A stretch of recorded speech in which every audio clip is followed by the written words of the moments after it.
സർവത്ര ഗോവിന്ദനാമസങ്കീർത്തനം ഗോവിന്ദ ഗോവിന്ദ. ഓം നമോ നാരായണായ. ഓം നമോ ഭഗവതേ വാസുദേവായ. ശ്രീമന്നാരായണീയം ദശകം 1, 9, 10 ശ്ലോകങ്ങളാണ് ഇന്ന് പാരായണം ചെയ്യണത്. ഈ 2 ശ്ലോകങ്ങളെ കൊണ്ട് ഒന്നാമത്തെ ദശകം ഇവിടെ പൂർണ്ണമാവുകയാണ്. കാരുണ്യാൽ കാമമന്യം ദദതി ഖലു പരേ സ്വാത്മതസ്ത്വം വിശേഷാദൈശ്വര്യാദീശ്വരേന്യേ ജഗതി പരജനേ സ്വാത്മനോവീശ്വരസ്ത്വം ത്വയ്യുച്ചൈരാരമന്തി പ്രതിപദമധുരേ ചേതനാസ്ഫീതഭാഗ്യാസ്ത്വം ചാത്മാരാമ ഏവേത്യതുലഗുണഗണാധാര ശൗരേ നമസ്തേ. മേൽപ്പത്തൂര് ഭഗവാന്റെ ഓരോരോ വിശേഷണങ്ങൾ തന്നെ പറയണം ഇവിടെ ഈ ശ്ലോകത്തിൽ. അതായത് മറ്റു ദേവന്മാർ, ആ ദേവന്മാരെ ആശ്രയിക്കുന്നവരുടെ അവരോടുള്ള ആ ഒരു കാരുണ്യം, ദയ കൊണ്ട് എല്ലാ അഭീഷ്ടങ്ങളും സാധിച്ചു കൊടുക്കണം, അവരുടെ ആഗ്രഹങ്ങളെ സാധിപ്പിച്ചു കൊടുക്കണം. എന്നാൽ അങ്ങയോ അവിടുന്ന് അവിടുത്തെ ആത്മാവിനെ തന്നെയാണ് ദാനം ചെയ്യണത്. എന്നുവെച്ചാൽ മുക്തി, മോക്ഷം അല്ലെങ്കിൽ സായുജ്യം തന്നെ അവിടുന്ന് തന്നെ ആശ്രയിക്കുന്നവർക്ക് പകർന്ന് നൽകി അനുഗ്രഹിക്കണം. അതേപോലെ മറ്റു ദേവന്മാർ അവരുടെ ആ ഐശ്വര്യം കൊണ്ട് ലോകത്തിൽ അവരെ ആശ്രയിക്കുന്ന മറ്റുള്ളവരുടെ ആ വിഷയത്തിൽ അവർ ഈശ്വരനാവണം. എന്നാൽ അവിടുന്ന് സ്വ ആത്മാവ്, അതായത് ത്വം സ്വാത്മന അഭീശ്വര, അവിടുന്ന് തൻ്റെ ആത്മാവിന് കൂടിയും അല്ലെങ്കിൽ തനിക്ക് തന്നെയും ഈശ്വരനായിട്ട് ഭവിക്കണു അല്ലേ ഗുരുവായൂരപ്പ എന്നിങ്ങനെ മേൽപ്പത്തൂര് പറയണു. അതേപോലെ തന്നെ സജ്ജനങ്ങൾ അവിടുത്തെ ആ സച്ചിദാനന്ദ സ്വരൂപത്തിൽ രമിക്കുന്ന അല്ലെങ്കിൽ ആഹ്ലാദിക്കുന്ന അവർ അവിടുത്തെ ആ നേരത്തെ പറഞ്ഞ പോലെ സാന്ദ്രാനന്ദമയമായ അവിടുത്തെ സ്വരൂപത്തിൽ എന്നും എന്നും രമിച്ചുകൊണ്ടേയിരിക്കുന്നു, അതേപോലെ ആഹ്ലാദിക്കുകയും ചെയ്യണു. എന്നാൽ അവിടുന്ന് അങ്ങിൽ തന്നെ ആഹ്ലാദം കണ്ടെത്തുകയാണ് ചെയ്യുന്നത്. അങ്ങിൽ തന്നെ ആഹ്ലാദിക്കണു. എന്തേ കാരണം? അവിടുന്ന് ആത്മാരാമനാണ്. അതുകൊണ്ട് അവിടുന്ന് സ്വയം ആഹ്ലാദിക്കണു. നമോ കിഞ്ചന വിത്തായ നിവൃത്ത ഗുണവൃത്തയേ ആത്മാരാമായ ശാന്തായ കൈവല്യപതയേ നമ എന്ന് കുന്തിസ്തുതിയിൽ കാണാൻ സാധിക്കും. ആത്മാരാമായ ശാന്തായ കൈവല്യപതയേ നമ. ആത്മാരാമനും ശാന്തനും ആയ, അതേപോലെ അവിടുത്തെ പാതാരവിന്ദങ്ങളെ ആശ്രയിക്കുന്ന എല്ലാവർക്കും മോക്ഷവും മുക്തിയും ഐശ്വര്യം എല്ലാം വാരിക്കോരി കൊടുക്കുന്ന ഹേ ഭഗവാനെ, അവിടുത്തെ ഞാൻ വന്ദിക്കണു എന്നാണ് കുന്തിദേവി ഇവിടെ ഈ സ്തുതി കൊണ്ട് പറയണത്. അപ്പം അങ്ങനെ ആത്മാരാമനായ അവിടുന്ന് ത്വം ച ആത്മാരാമ ഏവേത്യതുല ഗുണഗണാധാര ശൗരേ നമസ്തേ. അപ്പം അങ്ങനെ ആത്മാരാമനായ ഹേ ഗുരുവായൂരപ്പ, അങ്ങയ്ക്ക് നമസ്കാരം നമസ്കാരം എന്ന് പറഞ്ഞുകൊണ്ടാണ് ഈ ശ്ലോകം ഉപസംഹരിക്കുന്നത്. അടുത്ത ശ്ലോകത്തിൽ, അതായത് 10ാമത്തെ ശ്ലോകത്തിൽ മേൽപ്പത്തൂര് ഭഗവാന്റെ ആ ഭഗവാൻ എന്ന വിശേഷണത്തിന് തീർത്തും പൂർണ്ണനായ അർഹനാണ് അവിടുന്ന് എന്ന് പറയുകയാണ് ചെയ്യണത്. ഐശ്വര്യം ശങ്കരാദീശ്വര വിനിയമനം വിശ്വതേജോഹരാണാം തേജസ്സംഹാരി വീര്യം വിമലമപിയശോ നിസ്പൃഹൈശ്ചോപഗീതം അംഗാസംഗാസദാ ശ്രീരഖിലവിദസി നക്വാപി തേ സംഘവാർത്ത തദ്വാതാകാരവാസിൻ മുരഹര ഭഗവത് ശബ്ദമുഖ്യാശ്രയോസി. ഇവിടെ പറയണു,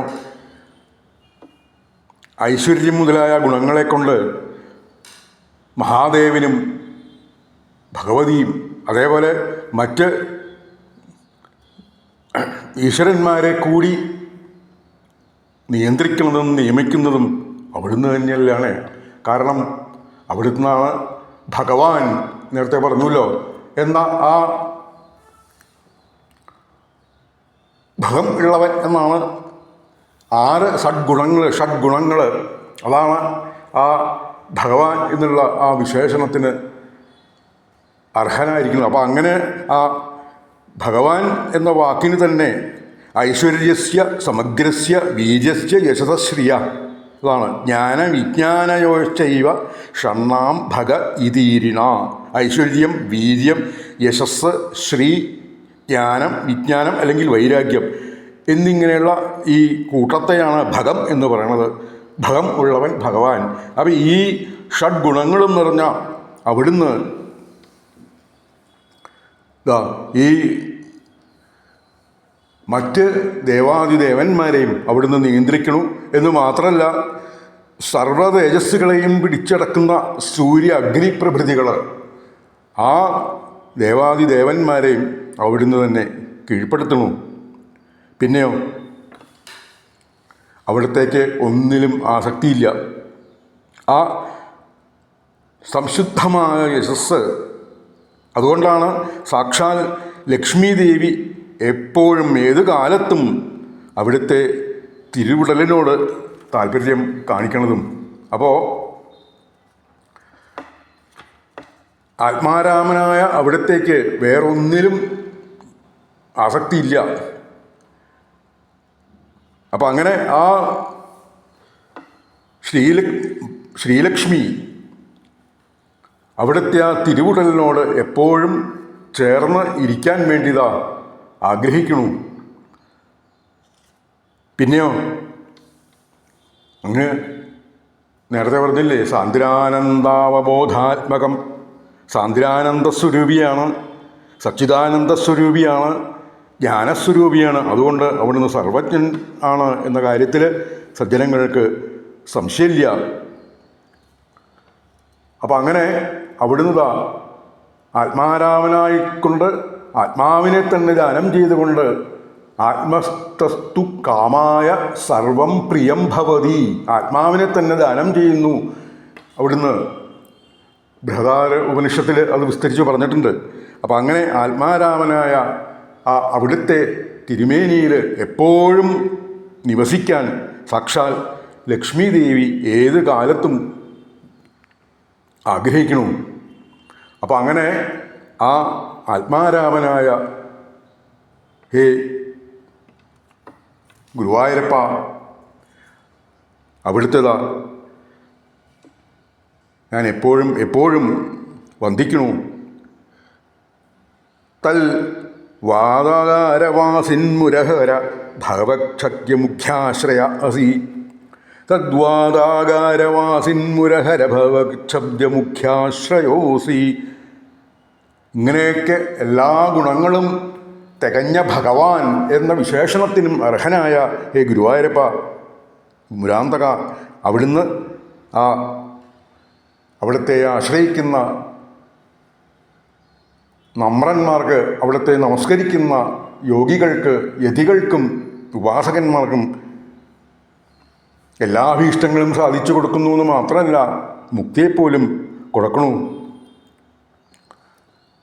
അവിടുത്തെ ആ പാതാരബന്ധങ്ങളെ ആശ്രയിക്കണു എന്ന് പറഞ്ഞുകൊണ്ടാണ് മേൽപ്പത്തൂർ ഈ ഒന്നാമത്തെ ദശകം ഇവിടെ ഉപസംഹരിക്കുന്നത്. നാരായണീയത്തിൽ 99 ദശകത്തിൽ 10ാമത്തെ ശ്ലോകം ഒന്ന് നോക്കിയാൽ ഈ ഒന്നാമത്തെ ദശകത്തിൻ്റെ ഏകദേശം ഒരു സംഗ്രഹമാണ് എന്ന് നമുക്ക് മനസ്സിലാവും. അതായത് അവിടുത്തെ ആ വ്യക്തമല്ല, അസ്പഷ്ടം ദുഷ്ടമാത്രേ എന്ന ആദ്യത്തെ ശ്ലോകത്തിൽ പറഞ്ഞല്ലോ. അങ്ങനെ ആ വ്യക്തമല്ലാത്ത അവിടുത്തെ ആ രൂപം ഗ്രഹിക്കാൻ യോഗീശ്വരന്മാർക്ക് പരഹംസന്മാർക്ക് പോലും സാധിക്കണില്ല. എന്നാൽ ശുദ്ധ സത്വമയമായ അവിടുത്തെ ആ രൂപം അത് വളരെ വ്യക്തമാണ്. ഈ രൂപം തന്നെയാണ് അമൃതസമുദ്രത്തിലെ തിരമാലയ്ക്ക് തുല്യമായിട്ടുള്ളതും. അവ്യക്തം തേ സ്വരൂപം ദുരധിഗമതമം തത്തു ശുദ്ധൈക സത്വം വ്യക്തം ചാപ്യേതദേവ സ്ഫുടമൃതരസാംഭോധി കല്ലോലതുല്യം എന്ന് ആരംഭിക്കണം. 10ാമത്തെ ശ്ലോകം 99ാമത്തെ ദശകത്തിലെ 10ാമത്തെ ശ്ലോകം ഈ ആദ്യത്തെ 1ാമത്തെ ദശകത്തിൻ്റെ ഏകദേശം ഒരു സംഗ്രഹമാണ് നമുക്ക് മനസ്സിലാക്കാം. അങ്ങനെ ഈ ശ്രീമൻ നാരായണീയത്തിലെ 1ാമത്തെ ദശകം ഇവിടെ പൂർണ്ണം ആയി. ഇനിതാ നമുക്ക് 2ാമത്തെ ദശകം നമുക്ക് നാളെ ആരംഭിക്കാം. സർവത്ര ഗോവിന്ദനാമ സങ്കീർത്തനം. ഗോവിന്ദ ഗോവിന്ദ.